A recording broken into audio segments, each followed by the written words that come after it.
ছাত্র জনতার আন্দোলনের মুখে গত বছরের ৫ আগস্ট আওয়ামী লীগ সরকারের পতন ঘটে।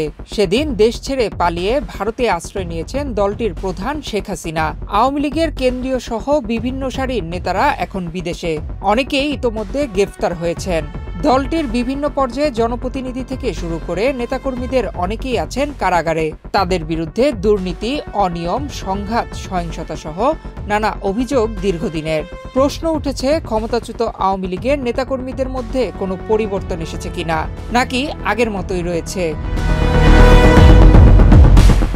পাবনায় কারাগারে থাকা অন্য কয়েদিদের সঙ্গে বাকবিতণ্ডা ও হাতাহাতির অভিযোগ উঠেছে আওয়ামী লীগ এবং তার অঙ্গ সংগঠনের নেতাকর্মীদের বিরুদ্ধে।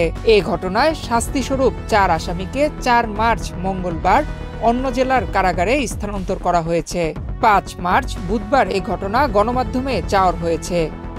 এরপর থেকে আওয়ামী লীগের নেতাকর্মীদের মানসিকতার পরিবর্তনের প্রশ্ন আবারও সামনে এলো।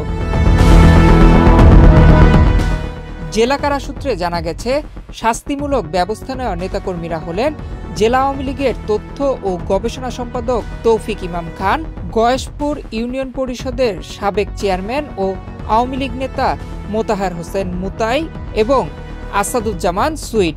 তাদের বিরুদ্ধে বৈষম্য বিরোধী ছাত্র আন্দোলনের সময় হামলা ও হত্যার মামলা রয়েছে, অর্থাৎ জুলাই বিপ্লবে তারা সরাসরি ছাত্রদের বিরুদ্ধে অবস্থান নিয়েছিল। পাবনা জেল সুপার মোহাম্মদ ওমর ফারুক জানান, কয়েকদিন ধরেই কারাগারে অন্য কয়েদিদের সঙ্গে তারা খারাপ আচরণ করছিলেন। সবশেষ সোমবার ৩ মার্চ বিকেলে ৪ আসামি কারাগারের অন্য কয়েদিদের সঙ্গে খারাপ আচরণ করেন এবং বাকবিতণ্ডায় জড়ান, এমনকি তাদের গায়ে হাত তোলেন তারা।